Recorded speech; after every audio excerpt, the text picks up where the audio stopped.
Assalamualaikum warahmatullahi wabarakatuh.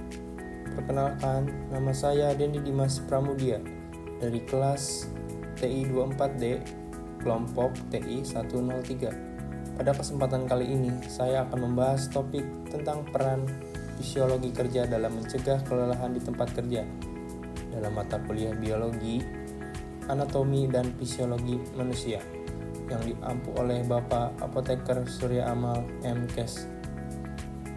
Fisiologi kerja adalah studi tentang bagaimana tubuh manusia merespon dan beradaptasi terhadap tuntutan fisik dan mental di tempat kerja. Pada konteks ini, peran fisiologi kerja sangat penting dalam mencegah kelelahan yang dapat berdampak negatif terhadap kinerja, keselamatan, dan kesejahteraan pekerja.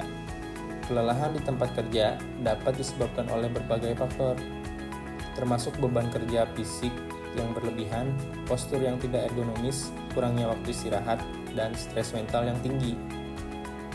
Semoga pembahasan kali ini bisa memperdalam pemahaman kita tentang peran vital ini. Fisiologi kerja memiliki peran penting dalam mencegah kelelahan di tempat kerja dengan cara memahami dan mengelola hubungan antara kapasitas tubuh manusia dan tuntutan pekerjaan. Kemudian, mengapa peran fisiologi kerja dalam mencegah kelelahan di tempat kerja itu sangat penting? Pertama, mengoptimalkan desain kerja seperti analisis beban kerja atau ergonomi. Yang kedua, mengelola waktu kerja dan istirahat seperti pola kerja dan istirahat atau pencegahan kelelahan kronis. Yang ketiga, meningkatkan sirkulasi dan kesehatan fisik seperti latihan fisik di tempat kerja atau mengurangi stres fisik. Konsep peran fisiologi dalam mencegah kelelahan di tempat kerja berfokus pada pendekatan ilmiah untuk memahami kapasitas tubuh manusia, tuntutan pekerjaan, dan bagaimana keduanya dapat diseimbangkan untuk menjaga kesehatan, kenyamanan, dan produktivitas pekerja. Berikut adalah konsep utamanya.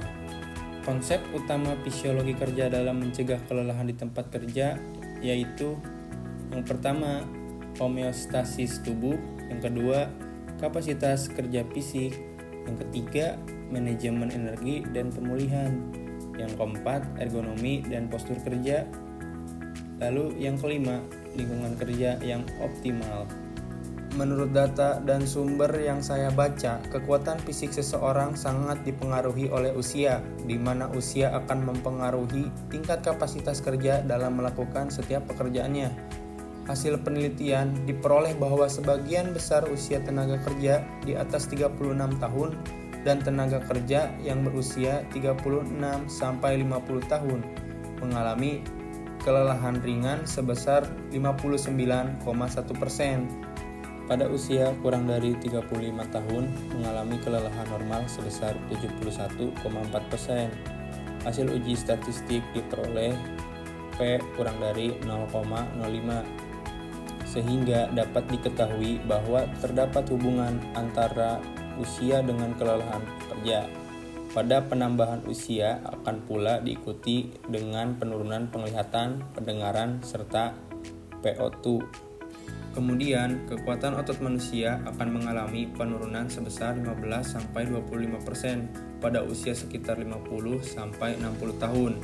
Puncak kekuatan otot pada seorang laki-laki adalah 25 tahun sampai 35 tahun. Begitu pula dengan usia yang mendekati 45 tahun akan terjadi penurunan kekuatan otot, dan semakin bertambahnya usia seseorang akan diikuti dengan penurunan kekuatan dalam bekerja baik secara fisik maupun psikis. Lalu kapasitas kerja diantaranya kapasitas fungsional, mental, serta sosial akan mengalami penurunan saat mendekati usia 45 tahun, dan indeks mutu kinerja secara fisik juga akan mengalami penurunan saat pertengahan menginjak usia 40 tahun, serta penurunan tersebut akan semakin tinggi saat menjelang 50 tahun. Hal tersebutlah yang membuat kemampuan tenaga kerja menurun dan akhirnya menyebabkan terjadinya kelelahan kerja. Kemudian kesimpulannya adalah peran fisiologi kerja dalam mencegah kelelahan di tempat kerja itu sangat penting Ergonomi fisiologi mempelajari interaksi antara tubuh manusia dan lingkungan kerja, bertujuan untuk mengoptimalkan kinerja dan kesejahteraan pekerja dengan mengatur beban kerja, memberikan waktu istirahat yang cukup, dan menciptakan lingkungan kerja yang nyaman. Risiko kelelahan dapat diminimalkan, kelelahan fisik dan mental dapat diatasi melalui pemulihan yang tepat, termasuk peregangan dan pengaturan postur. Oleh karena itu, penerapan prinsip ergonomi fisiologi sangat krusial untuk meningkatkan produktivitas dan kesehatan pekerja.